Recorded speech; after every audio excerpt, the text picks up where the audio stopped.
Thank you very much. Thank you. Thank you very much, everybody. It's a great honor. Nice place. Very nice place. Mr. President, Mr. Prime Minister, Mr. Speaker, esteemed members of the Knesset and cherished citizens of Israel, we gather on a day of profound joy, of soaring hope, of renewed faith, and above all, a day to give our deepest thanks to the Almighty God of Abraham, Isaac, and Jacob.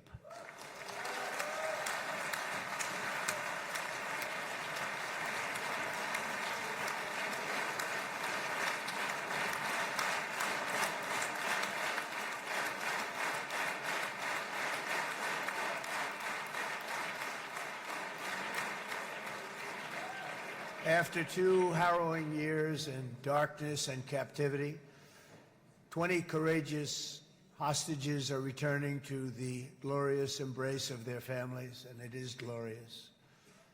28 more precious loved ones are coming home at last to rest in this sacred soil for all of time.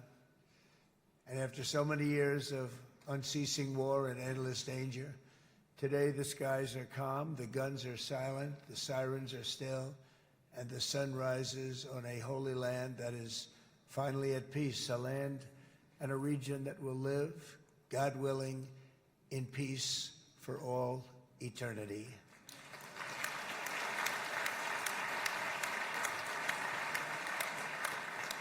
This is not only the end of a war, this is the end of an age of terror and death, and the beginning of the age of faith and hope and of God. It's the start of a grand concord and lasting harmony for Israel and all the nations of what will soon be a truly magnificent region. I believe that so strongly. This is the historic dawn of a new Middle East. I want to express my gratitude to a man of exceptional courage and patriotism, whose partnership did so much to make this momentous day possible. You know who I'm talking about. There's only one, Prime Minister Benjamin Netanyahu. Bibi, please stand up.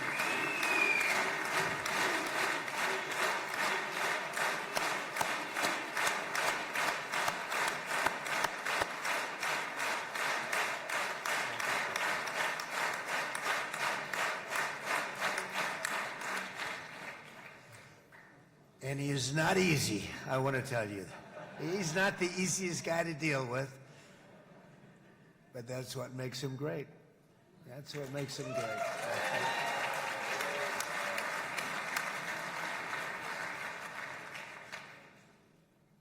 Thank you very much, baby. Great job.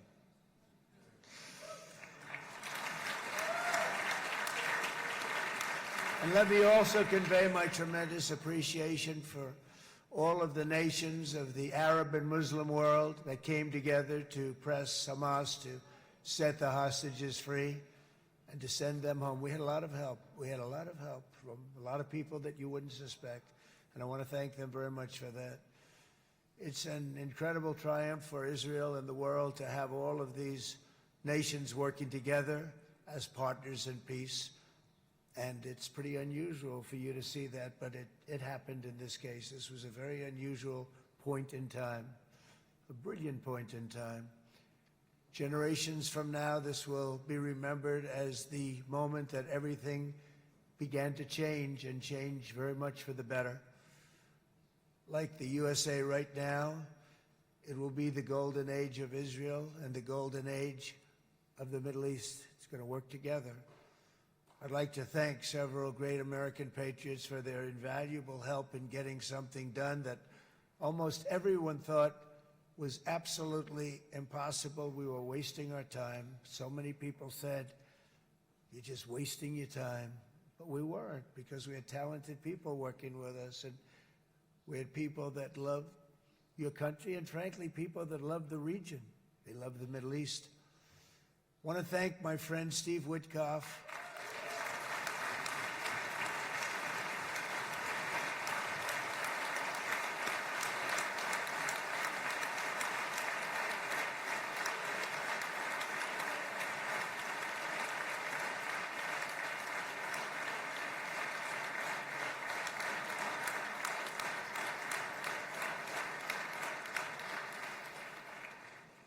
You know, Steve was chosen by me. He never did this before, but I knew him as a few things. He was a great businessman, but I know a lot of great businessmen, to be honest with you. He had tremendous negotiating skills, but I know a lot of people that negotiate pretty well, although it is an art. But there are people that can negotiate pretty well. But most importantly with Steve, he's just a great guy. Everybody loved him. Everybody. I mean, I know some negotiators that are so good, but you wouldn't have had peace in the Middle East. Would be in World War III right now with some of these guys. Everybody loves Steve, and they respect him, and they somehow can relate to him. I've known him for many years, and I've seen it over and over again. להוציא את חבר הכנסת עודה, להוציא אותו מהאולם, להוציא אותו מיד, החוצה, החוצה. Please expel this Knesset member. Please expel this Knesset member.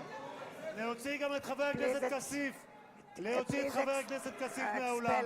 Expel Knesset member Kasif out of the hall. Please expel him immediately.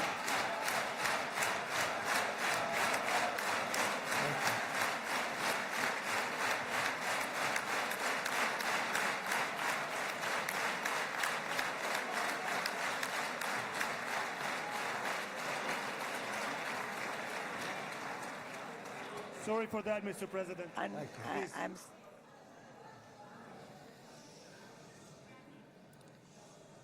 That was very efficient.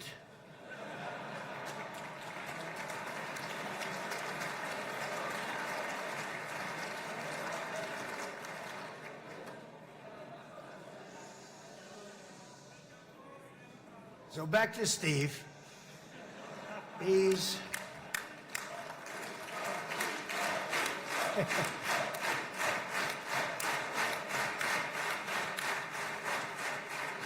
But I tell one story because he was so involved, and then we called in Jared. We need that brain on occasion. We got to get Jared in here. We got to get a certain group of people. But Steve started this all by himself. I call him Henry Kissinger, who doesn't leak, okay? Henry is a big leaker. He leaked. Steve doesn't leak. Steve just wants to get the job done. He wants to do what's right. But I'll give you just a quick story because, as you know, he's working on the war with Russia and Ukraine, a war that would have never happened if I were president. A shame. 7,000 young soldiers a week are being killed. More than that this last week. It's a shame. Should have never happened. But it did happen, and we won the race, and I took over this horrible war that's been raging, and I thought it would be easily settled. I thought it was a hell of a lot easier than doing what we just did very successfully with Israel and a lot of other people. But this came first, and we'll get that one. But I set up a meeting for him to meet with President Putin, thinking it would be a 15 or a 20-minute meeting. Steve had no idea about Russia, had no idea about Putin too much, didn't know too much about politics, wasn't that interested. He was really good at real estate, but he had that quality that I was looking for, and I didn't see it around in too many ways. And I set up the meeting with Putin, and I called. I said, is Steve finished yet? That was about a half an hour into the meeting. No, sir, he's not. He's still inside. This is in Moscow. I said, well, how's he doing? I don't know, sir. He's still inside. I called up an hour later. Let me speak to Steve. Sir, he's still with Putin. He's with President Putin. I said, wow, that's a long meeting, 1 hour. I called up an hour later, he was still with Putin. 3 hours later, he was still with Putin. 4 hours later, he started to get the word that he was going to be coming out soon. And in 5 hours, he came out. I said, what the hell were you talking about for 5 hours? And he says, just a lot of interesting things. We're talking about a lot of interesting things, including what he went in there for, but you can't talk about it for 5. You can talk about it for a certain period of time, and you know what you're getting. But that's a talent. That's a talent, where you can do that. Most people I'd send in, number one, they wouldn't be accepted. Number two, if they were, the meeting would last 5 minutes, and that's what happens with Steve. Everybody loves him. They love him on this side. They love him on the other side. and he really is. He's a great negotiator because he's a great guy. So thank you very much, Steve, very much.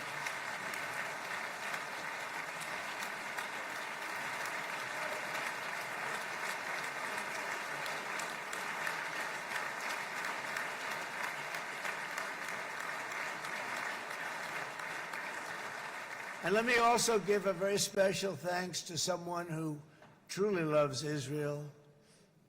In fact, loves it so much that my daughter converted. My daughter converted. I didn't know this was going to happen. And Ivanka's here.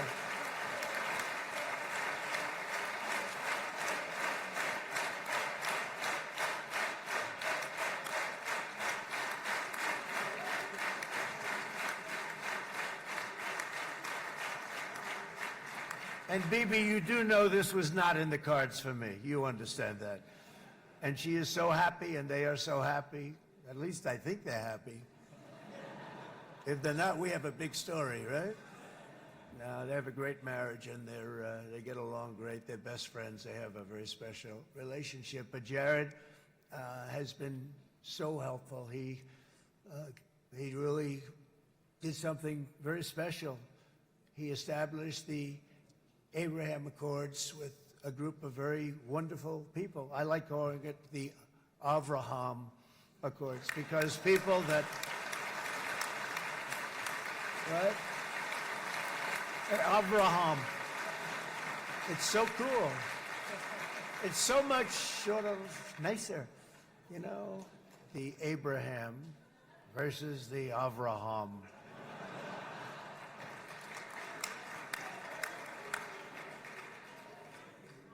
I just don't want to sound too sanctimonious when I do it, so, you know, I sort of split it up. This way we keep everybody happy.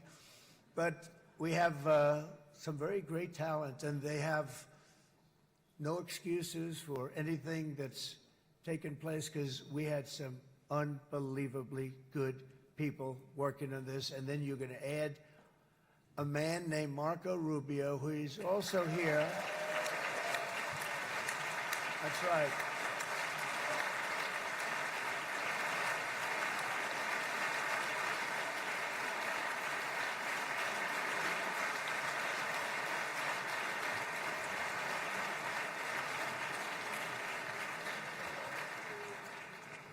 And I have a prediction that Marco will go down, I mean this, as the greatest Secretary of State in the history of the United States. I believe that. I believe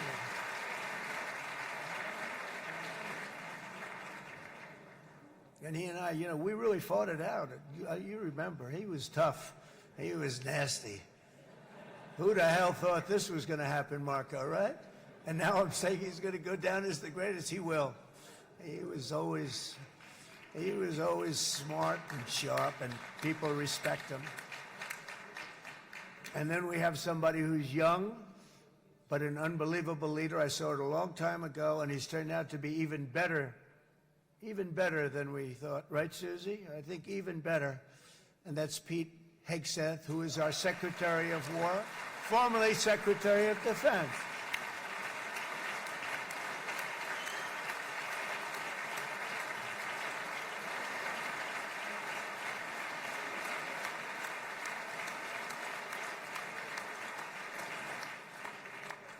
And as you know, we decisively won World War I.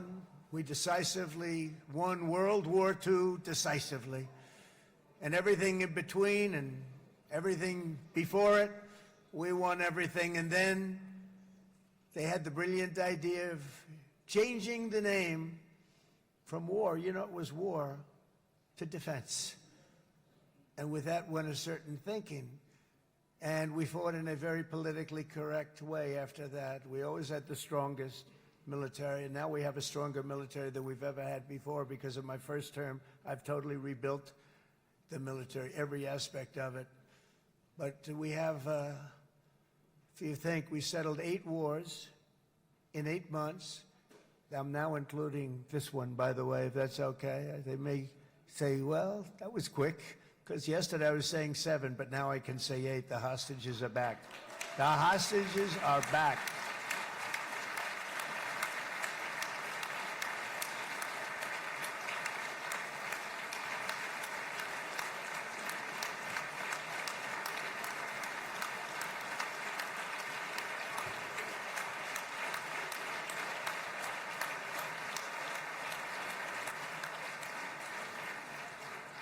It is a good feeling. Isn't that nice to say? You know, I just said the hostage. First time I said the hostages are back. It feels so good to say it.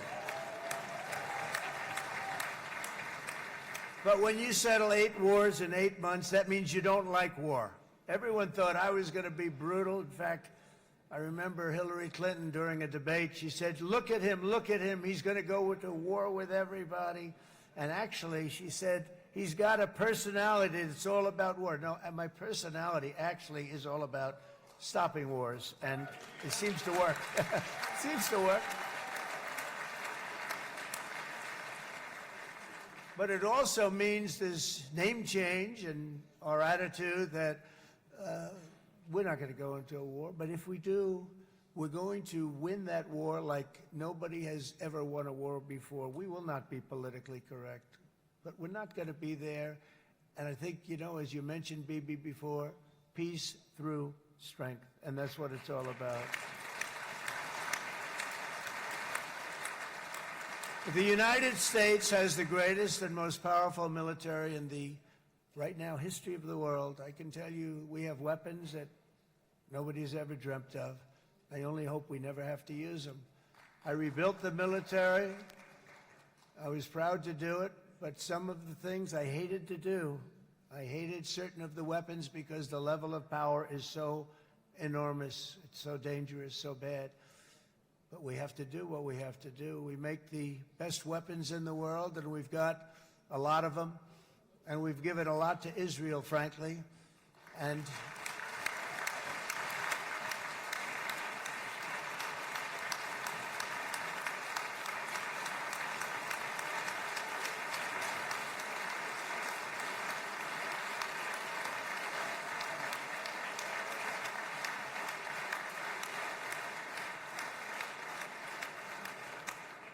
I mean, Bibi would call me so many times, can you get me this weapon, that weapon, that weapon? Some of them I never heard of, Bibi, and I made them. But we'd get them here, wouldn't we? Huh? And they are the best. They are the best. But you used them well. It also takes people that know how to use them. And you obviously used them very well. But so many that Israel became strong and powerful, which ultimately led to peace. That's what led to peace. So as we celebrate today, let us remember how this nightmare of depravity and death all began. 2 years ago, on the eve of the Simchat Torah holiday, thousands of innocent Israeli civilians were attacked by terrorists, and one of the most evil and heinous desecrations of innocent life the world has ever seen, the worst slaughter of Jews since the Holocaust. The cruelty of October 7th struck to the core of humanity itself. Nobody could believe what they were witnessing. The United States of America grieved alongside you, and we mourned for our own citizens who were so viciously taken that day. And to all the families whose lives were forever changed by the atrocities of that day, and all of the people of Israel, please know that America joins you in those two everlasting vows: never forget and never again.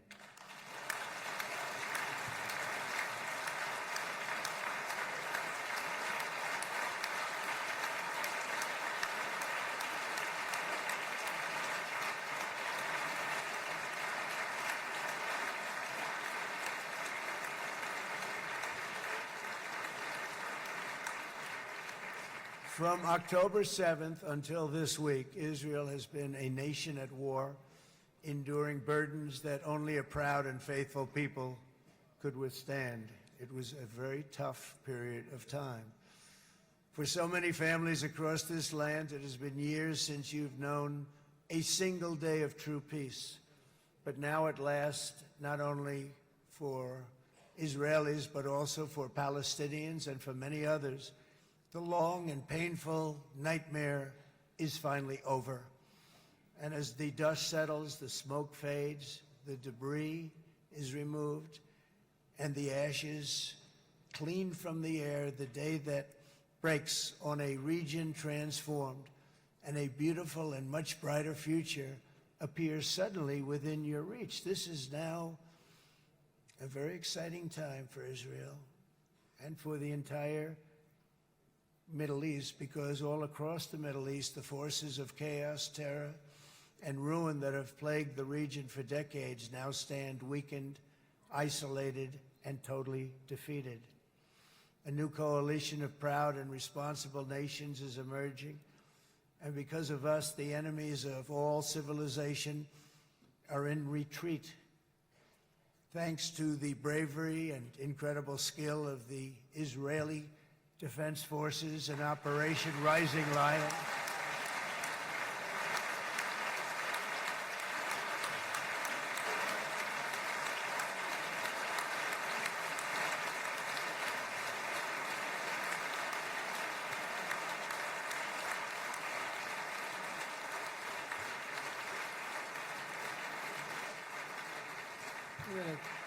guy's central casting. Let's put him in a movie. Look at him.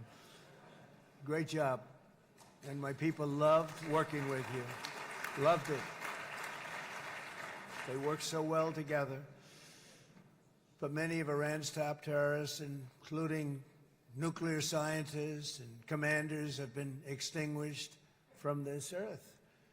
And with Operation Midnight Hammer, boy, that's a great name for that, what we did.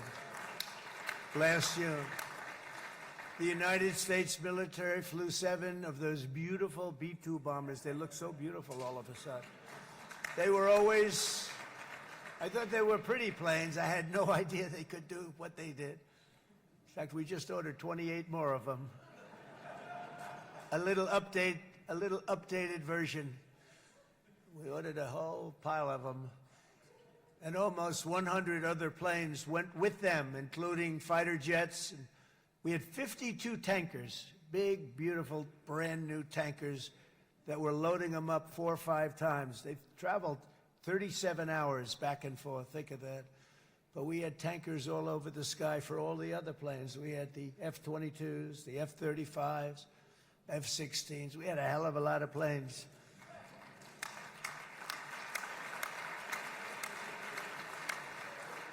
So we had 52 gas stations in the sky. That's what they call them. I'll tell you, I wouldn't want to be flying one of them. We have our great General Raisin Cain right here.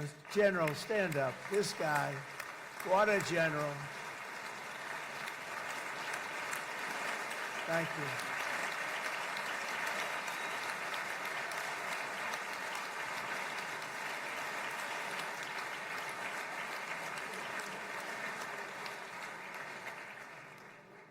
I asked General Cain, I said, you know, we're having problems with ISIS, and I was in Washington, and I asked, how long would it take to defeat ISIS? And my Washington generals told me, 3, 4, maybe 5 years, sir.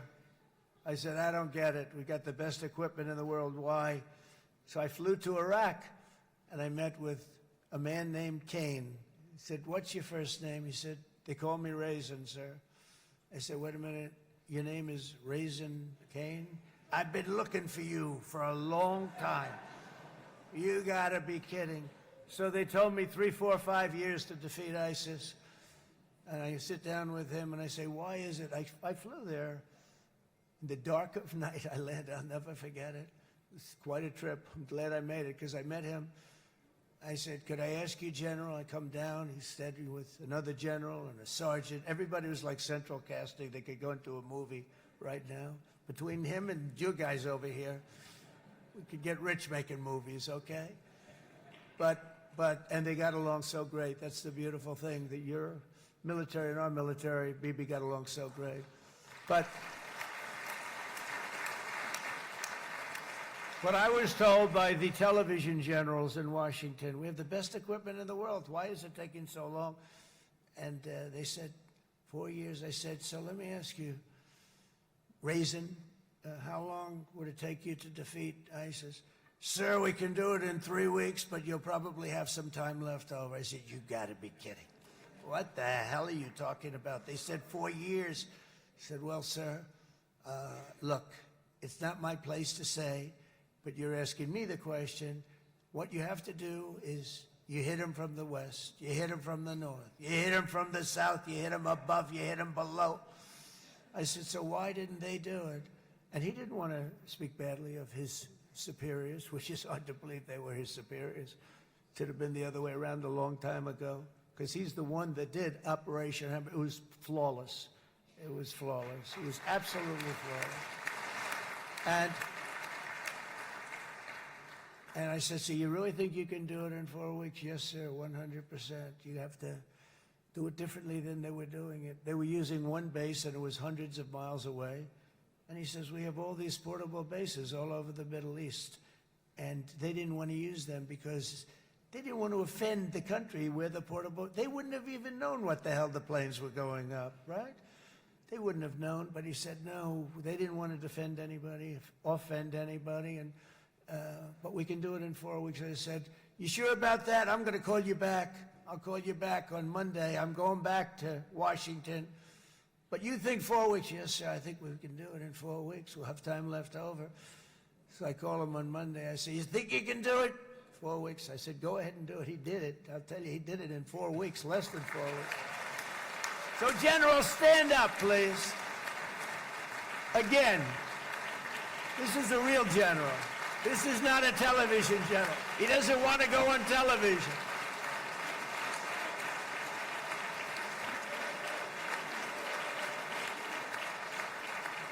He doesn't want to go on television. I said the other guys love being on television. So we dropped 14 bombs on Iran's key nuclear facilities, totally, as I said originally, obliterating them.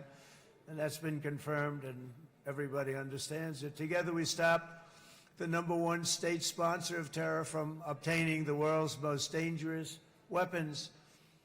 And if you think about it, if we didn't do that, and assuming we made the same deal that we have today, there'd be a dark cloud over this deal. And #1, it wouldn't happen because the other Arab and Muslim nations really wouldn't feel comfortable making the deal that we have now, right? If Iran had that nuclear weapon that they were about 2 months away from having. They would have had it in 2 months or maybe less than that. They were right at, this was our last shot. They looked at it for 22 years. This was our last shot. The pilots told me that. They said, 22 years, sir, they looked at it. Our predecessors looked, they studied it. 3 times a year would do drills on that exact attack. And boy, did they get it right. But let's assume they didn't, and let's assume there was large-scale nuclear weapons in the hands of Iran.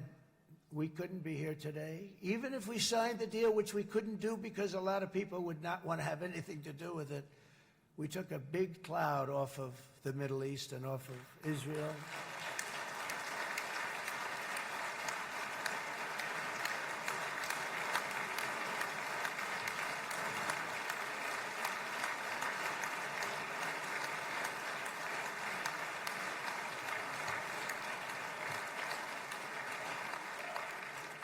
And it was my honor to help.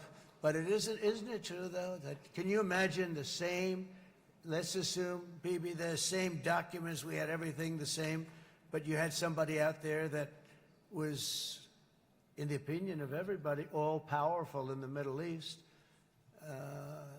They took a big hit, didn't they? Didn't they take a big hit? Boy, oh boy.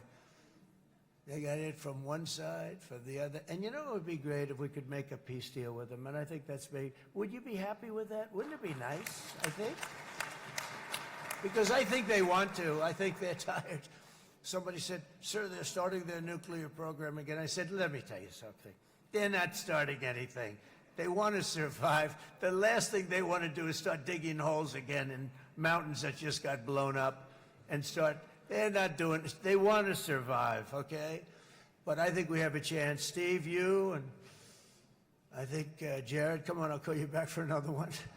We always bring Jared when we want to get that deal closed. We bring Jared, but Steve, you and Jared and the General and Pete and Marco, you'll get that deal done easy. I think that'll be easy. But first we have to get Russia done. We got to get that one done.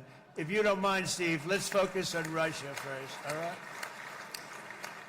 We'll get it done. In Lebanon, the dagger of Hezbollah, long aimed at Israel's throat, has been totally shattered.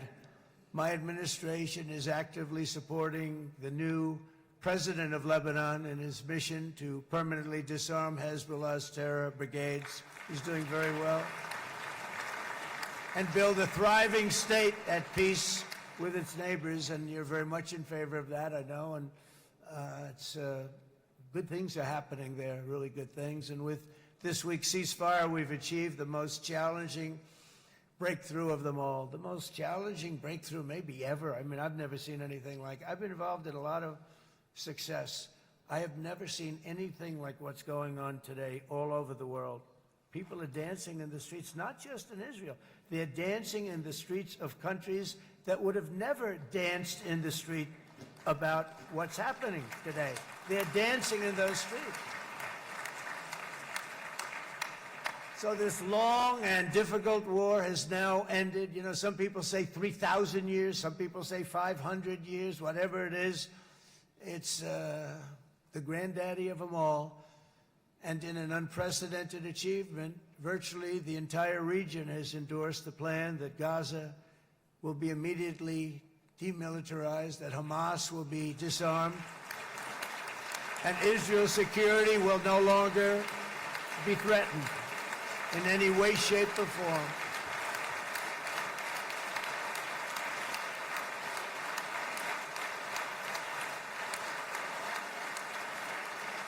So Israel, with our help, has won all that they can by force of arms. You've won.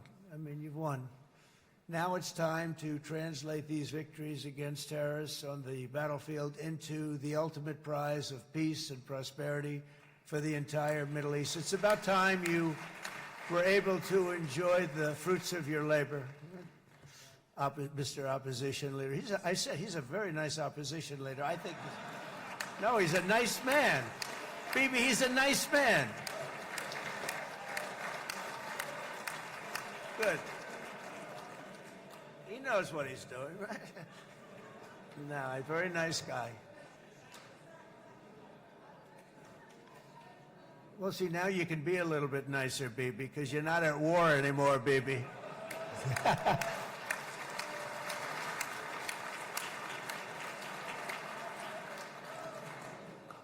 But only by embracing the opportunities of this moment can we achieve our goal of ensuring that the horrors of recent years will never happen again. You don't want to have to go through this again. 8 years ago, I came to this region on a very special first trip abroad as the President of the United States. I came here very early at your request. I addressed the leaders of the Arab and Muslim world gathered in Saudi Arabia and said that it was time to build a future free of the grip of extremism and terror. And interestingly, right now, as soon as I'm finished, I'm quite late. You've kept me quite late between opposition leaders and Bibi's brilliant but very long speech. I thought I was going to run up here, make a speech, and then head to Egypt. It didn't work out, though. And you made a pretty long one, too, sir.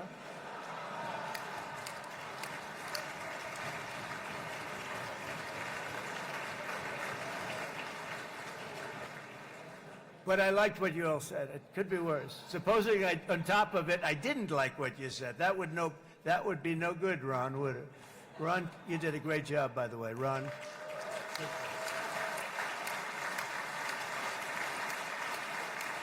Yeah.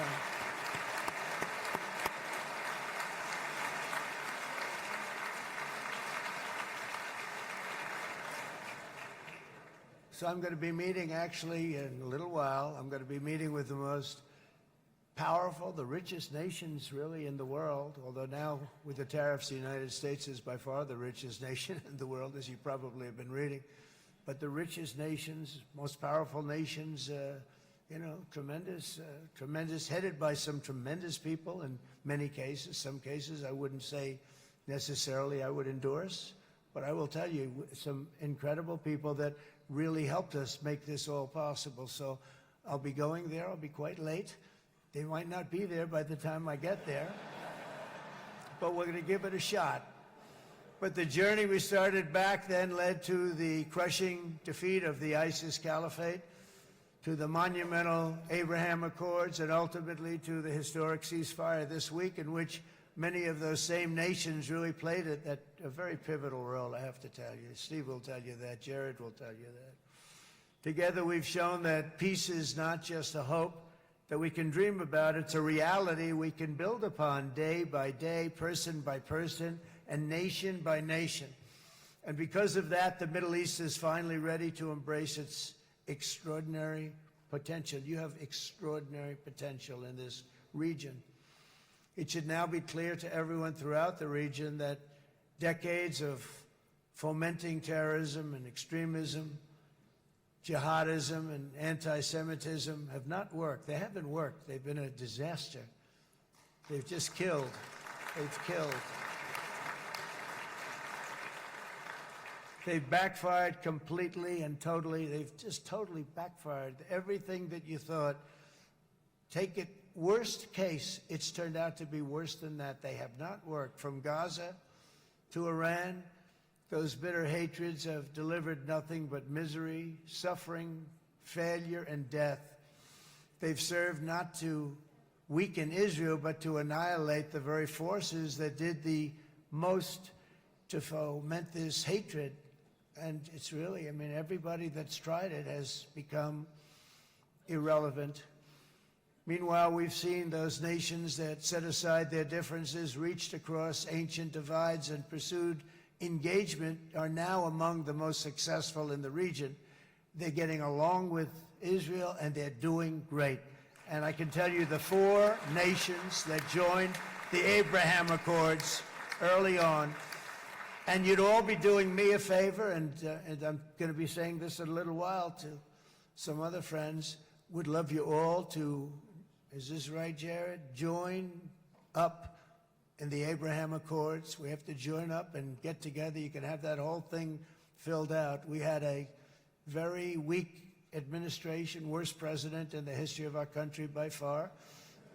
And Barack Obama was not far behind, by the way.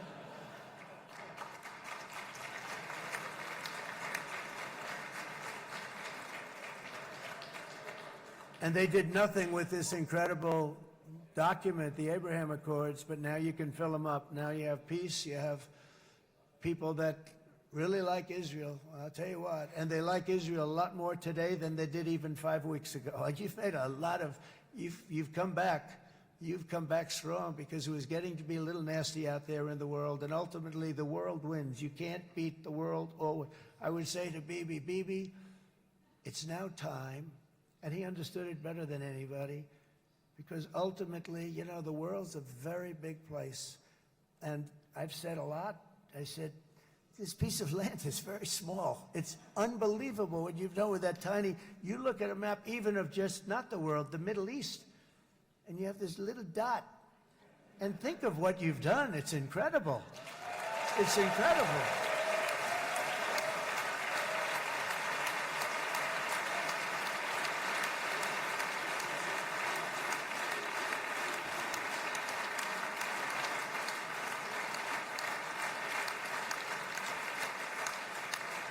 But the world is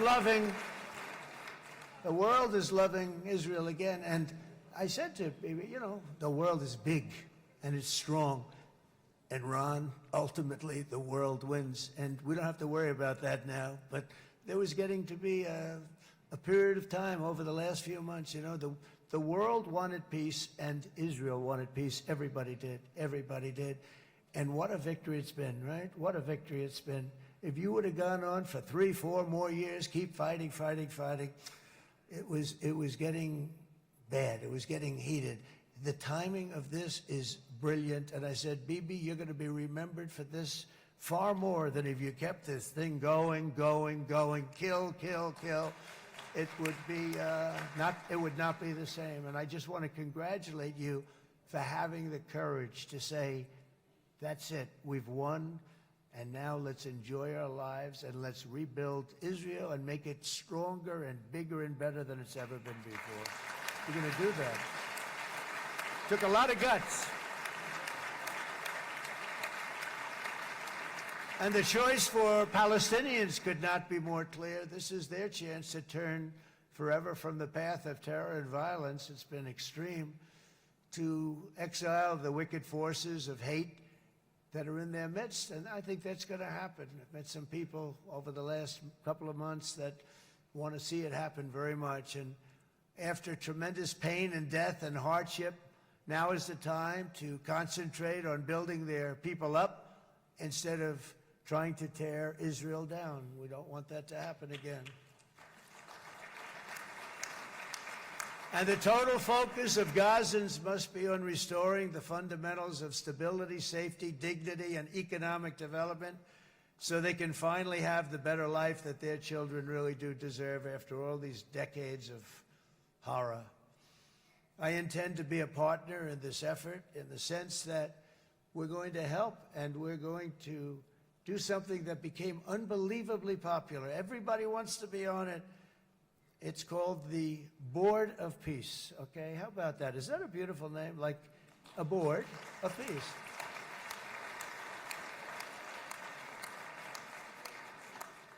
The only bad thing from my standpoint, every single nation involved has asked me to be the chair, and I'll tell you, I'm very busy.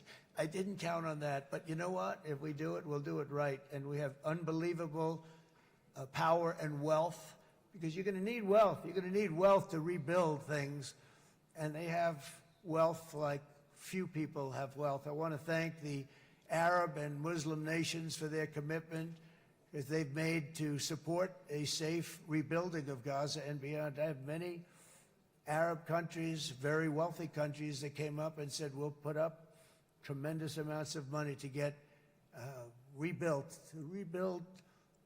Gaza, and I think that's going to happen. The power, they want dignity, they want to come forward, and they want to say, and I want to say who they are, because what they're doing is going to be, I think, something that you're going to be very impressed with, Bibi, and you need that. You need the kind of economic power that they have, and they want to see it work, and they want to see it be safe, and they want to see it be good for Israel, too. And as much money as it will be, and it's a lot, as you can see, it's a lot. For these countries, it's relatively little relative to their worth. It's really a lot of money like most people could never even conceive, but for these countries, it's not that much, especially because it ensures success and stability in the Middle East, which is what they want to see. So many of them will be with us in Egypt in a little while, I think. I'm not sure. They may be gone. They may have taken their Boeing 747s and left. I said, what kind of a plane do you fly? 747. I said, that's a large plane. No, they may have. Steve, do you think they've left on their their brand new Boeing 747s? Or I don't know. We're going to find out soon. It's going to be a big story. There'll be 2 people left. And they'll be the 2 poorest ones.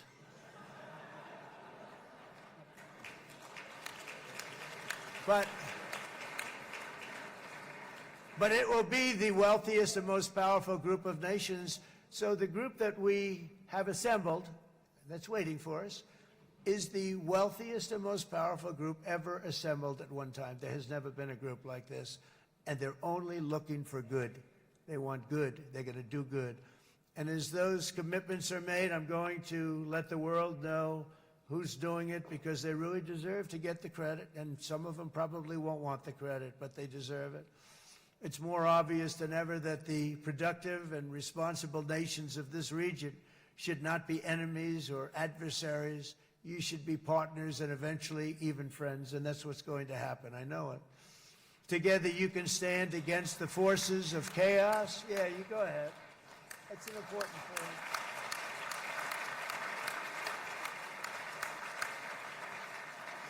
Because you can stand against the forces of chaos that threaten all of your interests, and it's always a big threat, and unleash incredible prosperity and opportunity for all the people of these lands, and that's what's going to happen. You're going to unleash numbers and success, the likes of which Israel has never been able to think of, because you're so firm, and you should be, and you've done the right thing in defending yourself. You're not going to have to worry so much about it. You've won, and now you can build, and you can do things that you never even thought possible. When you put that genius into doing something else, it's going to be something it's going to be a miracle. The miracle in the desert, it's going to be amazing. And it already is in a true sense.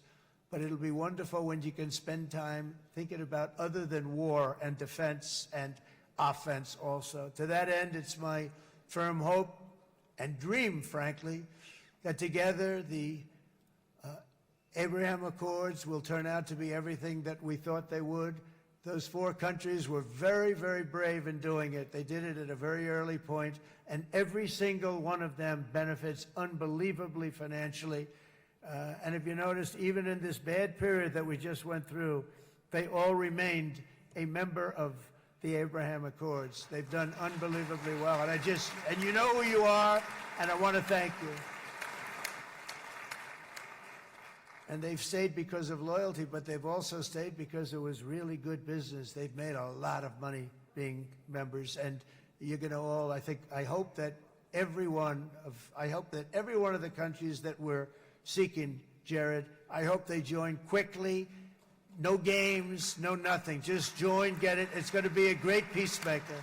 It's really going to bring it together beyond anybody's wildest dream. So instead of building fortresses to keep enemies at bay, the nations of this region should be building infrastructure to weave your commerce closer together, because you've got to compete with the big world out there in commerce now. It's a different kind of competition.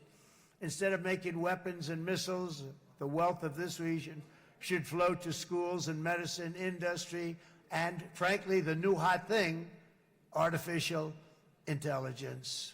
It's a lot of intelligence you're going to have to be throwing off to pay back these sums of money that they're doing. But that's really the hot one. And I might say that the United States, a year ago, was a dead country. I say it to people. I heard it first from the King of Saudi Arabia. I then heard it from UAE. I heard it from Qatar. I heard it from many other countries. A year ago, the United States of America was a dead country. Now it's the hottest country anywhere in the world. It is the hottest. There's no question about it.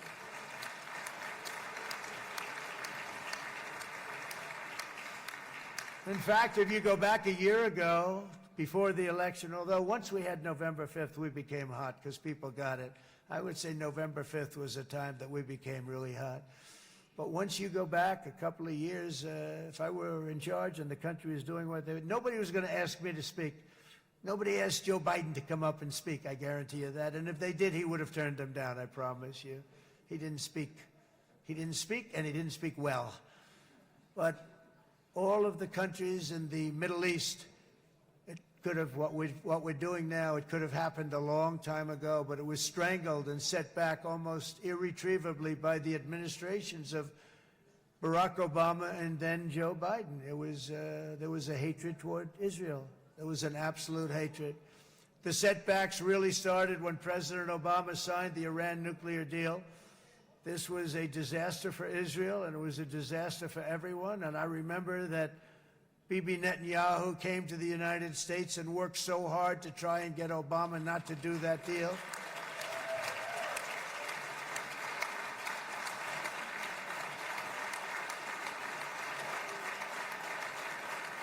He worked so hard. But it was like talking to a wall. I remember him telling me it was like talking to a wall. They wanted to go with Iran. They chose Iran, frankly, over a lot of other good nations, but specifically Israel. And that was the beginning of a very bad period of time. You had Obama go out, and the Iran nuclear deal turned out to be a disaster. And by the way, I terminated the Iran nuclear deal, and I was very proud to do it.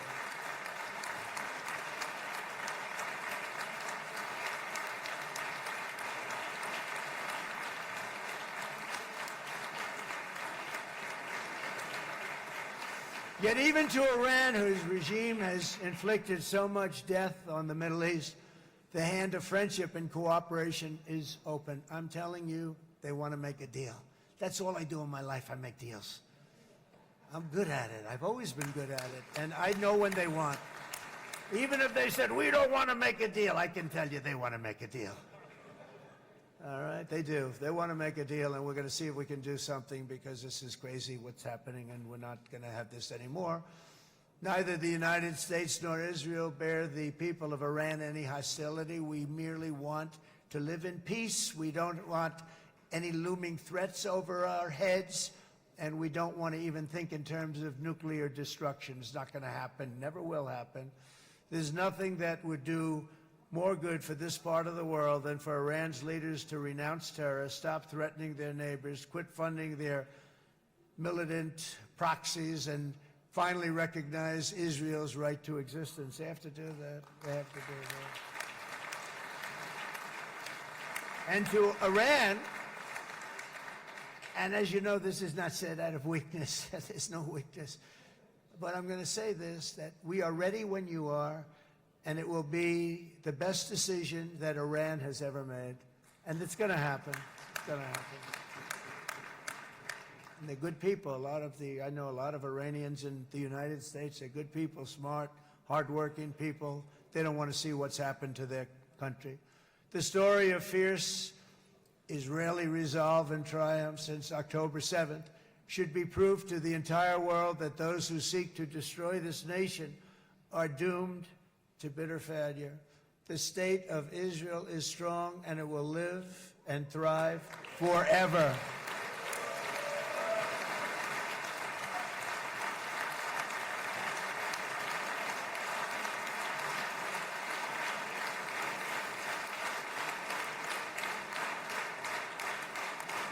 And that is why Israel will always remain a vital ally of the United States of America. Israelis share our values, field one of the world's most powerful militaries. You really do. You have an amazing, what a job you've done. And have one of the most innovative economies on earth. Those are just a few of the reasons why I'm proud to be the best friend that Israel has ever had. And they all say it in the White House. They all say it. I guess it's true because everybody says it, baby. You said it today. Thank you.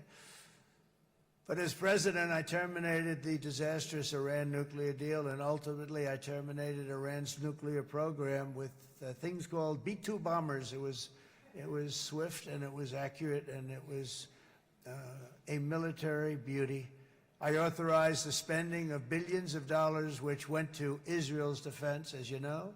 And after years of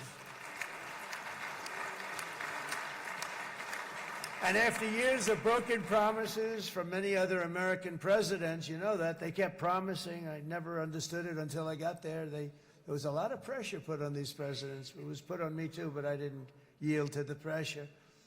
But every president for decades said, we're going to do it.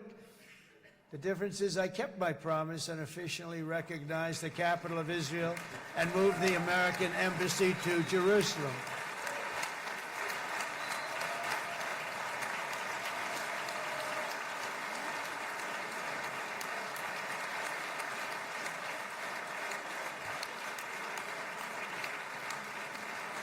Isn't that right, Miriam?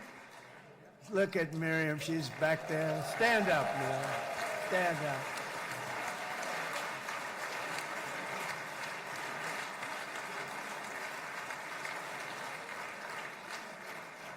Miriam and Sheldon would come into the office. They'd call me. He'd call me. I think they had more trips to the White House than anybody else I could think of. Look at her sitting there so innocently. She's got $60 billion in the bank. $60 billion. And she loves, I think she's saying no more. And she loves Israel, but she loves it, and they would come in, and her husband was a very aggressive man, but I loved him. He was a very aggressive, very supportive of me. And he'd call up, can I come over and see you? I say, Sheldon, I'm the president of the United States. It doesn't work that way. He'd come in, and we would do. But they were very responsible for so much, including getting me thinking about Golan Heights, which is probably one of the greatest things to ever happen to Israel.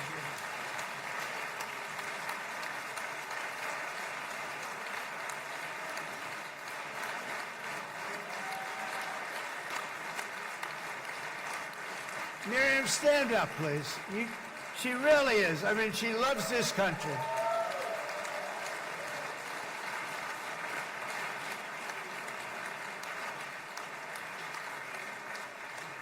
She loves this country. Her and her husband are so incredible. We miss him so dearly.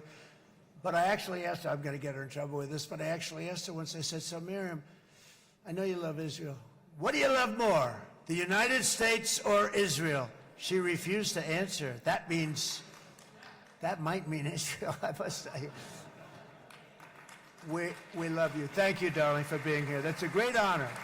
Great honor. She's a wonderful woman. She is a great woman. I've always stood for the people of this community, and I always will. I'll always be with you. I'm always going to be with you. I guess maybe something could happen to change my mind. Somebody that's really stupid gets into office and wants to do really bad things, but that's about it. We don't think we're going to have that happen. I hope we're not going to have that happen. And this man is a good man right here. These two men are good men right here.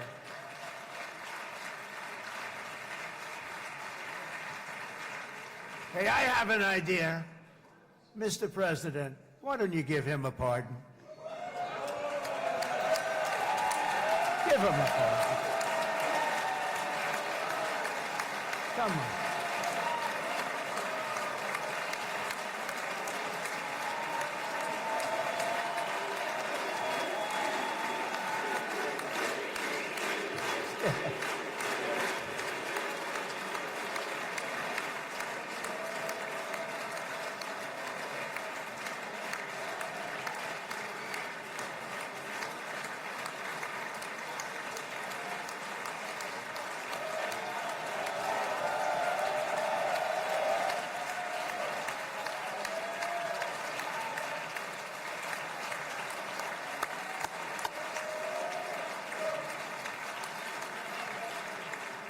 By the way, that was not in the speech, as you probably know. But I happen to like this gentleman right over here, and it just seems to make so much sense. You know, whether we like it or not, this has been one of the greatest wartime presidents. This has been one of the greatest wartime presidents. And cigars and champagne, who the hell cares about that?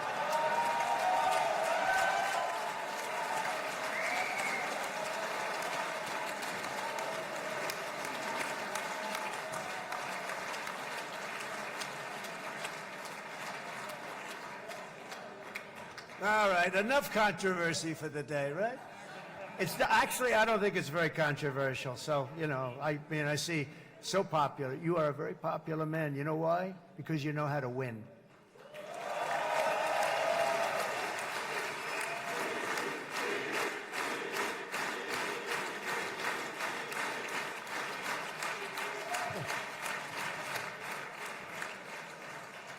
Over the past 2 years, I've met many of the families of the Israelis taken hostage and those that were taken hostage. Unbelievable. I've looked into their eyes. I've seen the worst nightmares of their suffering, but I've also seen something else, the beautiful love of the people, the love of people, frankly, that hold things together, the love that gives you the courage to carry on through thousands of years of persecution and repression and to emerge with the heart of David.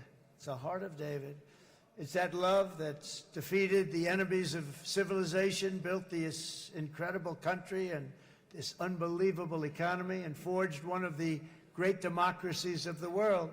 That is why it's a true honor to stand here today and address this assembly in your ancient and eternal now capital, Jerusalem. I'm proud to have helped in that regard.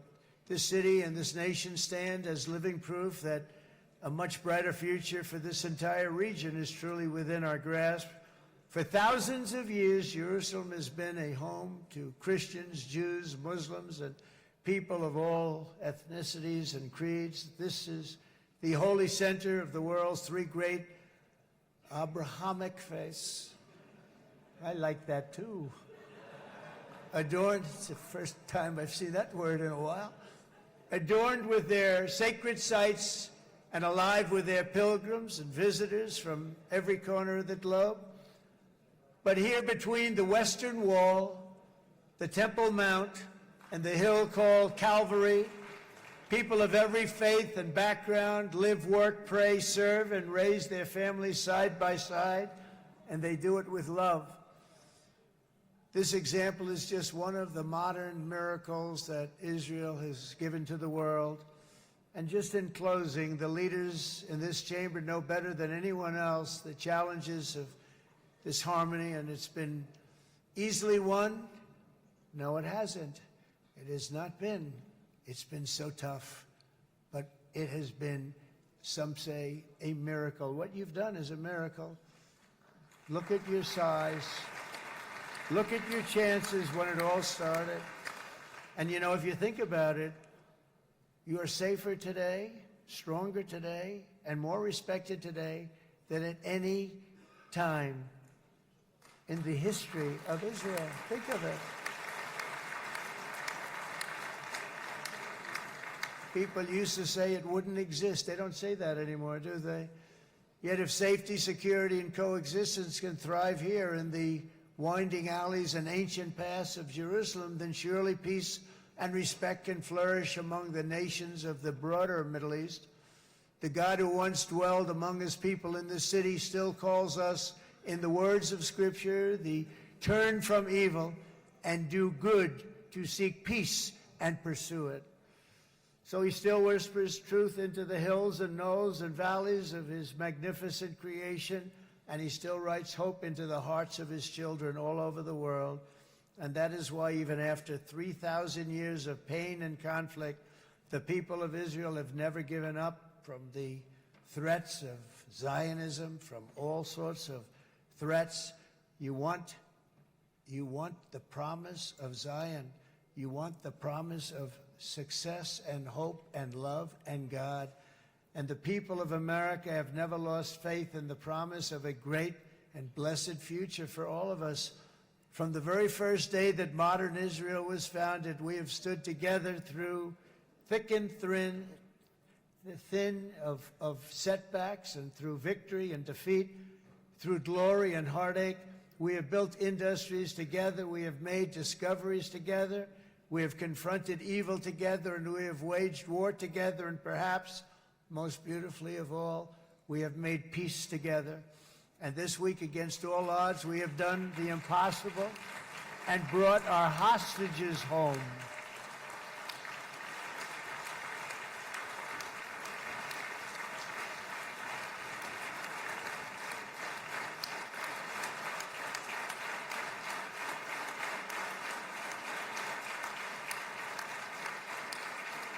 So now we're going to forge a future that is worthy of our heritage. We're going to build a legacy that all the people of this region can be proud of.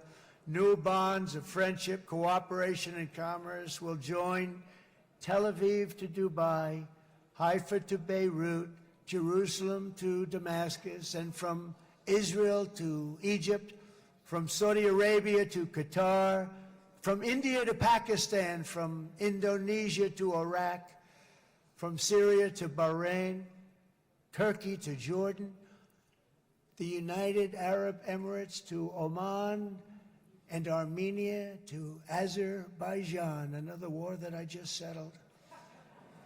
We are going to have hope, harmony, opportunity, and happiness here in the spiritual and geographic center of the entire world. That's what you are. Israel, America, and all of the nations of the Middle East will soon be safer, stronger, greater, and more prosperous than ever before.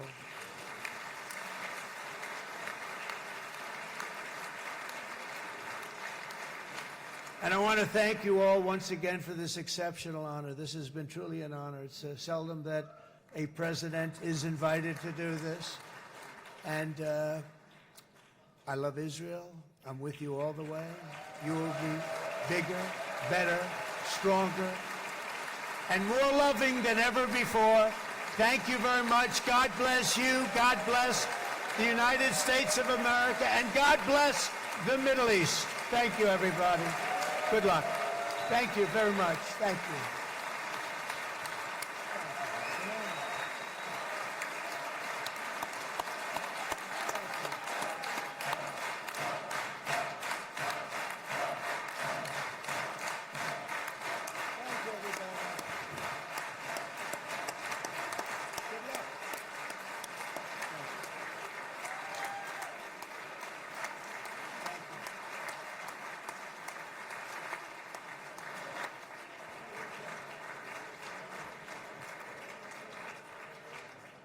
אני מודה לנשיא ארצות הברית של אמריקה על דבריו. I'm thanking חברות וחברי הכנסת, תם סדר היום. הישיבה הבאה תתקיים ביום שני, כ"ח בתשרי התשפ"ו, 20 באוקטובר 2025 בשעה 16:00. חג שמח ובשורות טובות. ישיבה זו נעולה.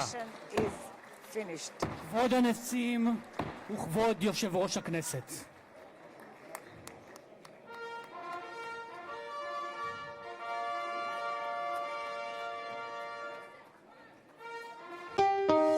Thanks for watching. Here's another story you may like, and subscribe to the WSBT 22 YouTube channel.